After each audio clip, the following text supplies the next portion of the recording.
Heavenly Dad, I know it's not me that's doing it, it's you.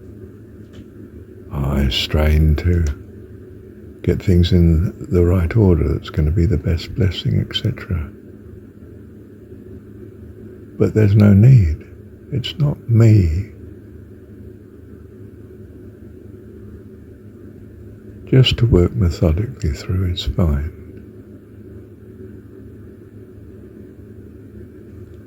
Sufficient unto the day is the evil thereof.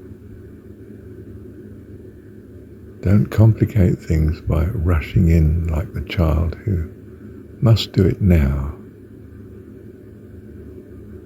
Your peace is in the assurance of His rule, not your achievement. He is the one achieving in you, bringing you to the awareness of your complete reliance on Him. When you achieve that, your peace and joy goes through the ceiling. You're in heaven. Striving has ceased.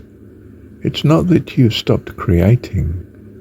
You are ever creating with Him, rather than independently. You don't want to be creating independently. You want it to be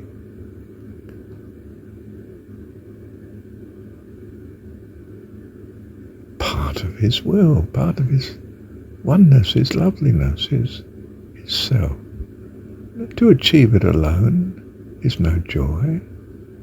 To achieve it with is shared blessing and joy and love. Communion. So, to enjoy with, dear one, take time to recognize the relationship all the time as priority, not the creating. Don't rush in and I must do it now. No. I abide in Him now and will do what naturally follows in the fullness of time. But I prioritize abiding with Him, being aware of His self, His creating, not mine, just with the parent. What about in heaven, Marshall, where you are as able as God?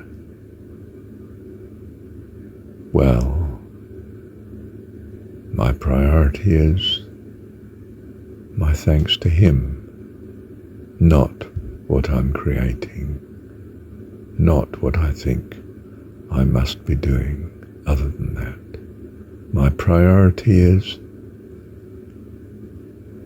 overwhelming gratitude, love of Him, and creation is just something we do together. And really He leads, He still leads, because of our love, our gratitude, eternal. And this prioritizing of God is the security of heaven.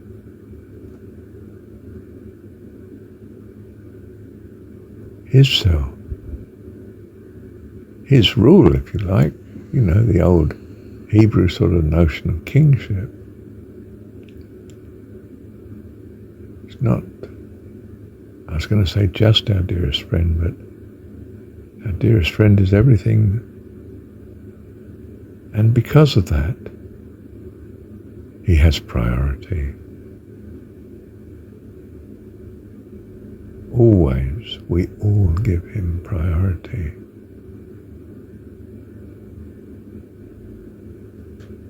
In gratitude, in eternal gratitude, which He's instilled in us in this training here, in worlds like this, in universes like this.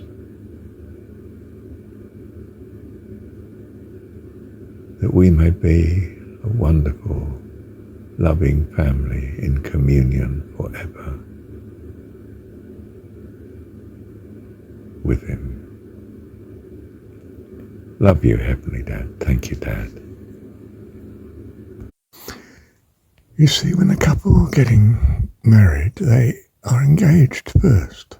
They have a period in which they're communicating with each other. They're engaged. They're preoccupied with each other. I'm sorry, I'm engaged at the moment. I can't attend to your inquiry. Do you see, they are preoccupied. You need to engage with God. You're going to be in perfect union, marital union if you like, on a heavenly scale and dimension with God. You know, it's got echoes of the bride of Christ, doesn't it, in the Christian religion. It's sort of there. We are betrothed and therefore engaged until we are married, united in heaven, one, the family home, our dad's home. We're sort of, I don't know, it's getting out of hand now, this analogy, but what I mean is, this life should be our engagement. That's what it's designed to be. We are communicating with God. We are preoccupied with God. And it's with a great intention of oneness forever, life eternal, in heaven, his family. So here we are engaged, communicating, traditionally in prayer, spiritually speaking though, awareness, consciousness of God, you see, mindfulness of God, aware, exercising presence, abiding. We are in a period of engagement. The world constantly knocks at the door, says, well, what about so-and-so, and this is important, and you should be doing such and such. No. I'm sorry, I'm engaged at the moment.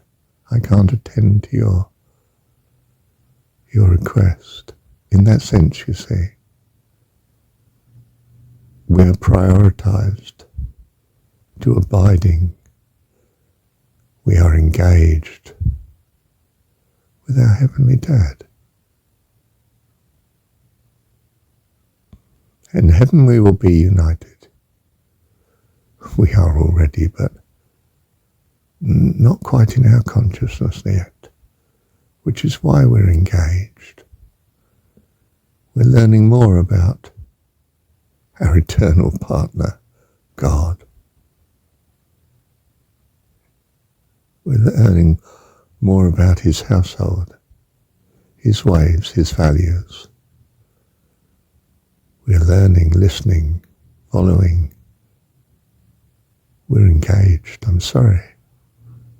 We can't be preoccupied. I've not come to change the world. I'm here only to tell you that your God is your Heavenly Dad. And he loves you.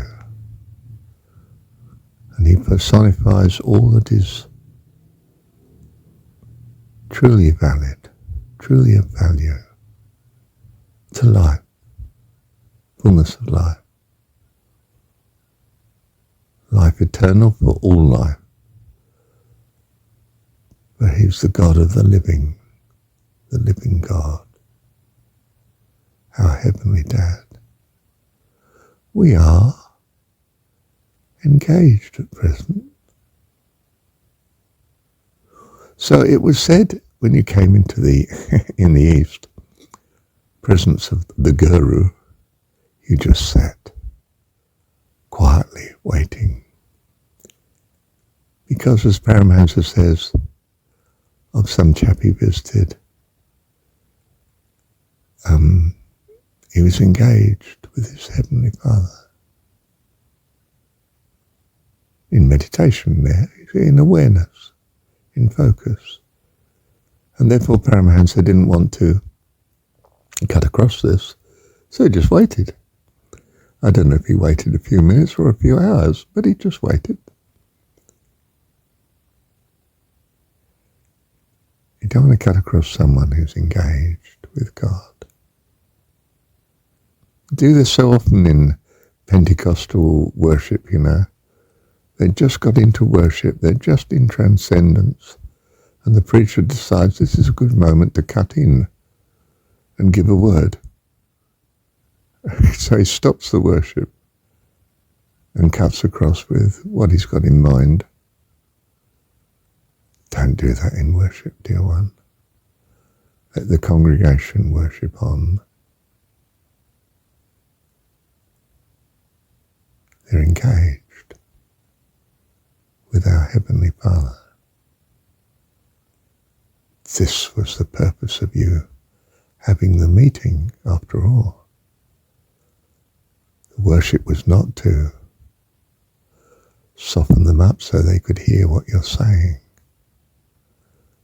The worship was to come into the presence of God. It's not about you at all, you see. We're not playing minister roles. We're just in the presence of God with them. Absolutely lovely. Transcendence together. Engaged. Thank you, Heavenly Dad.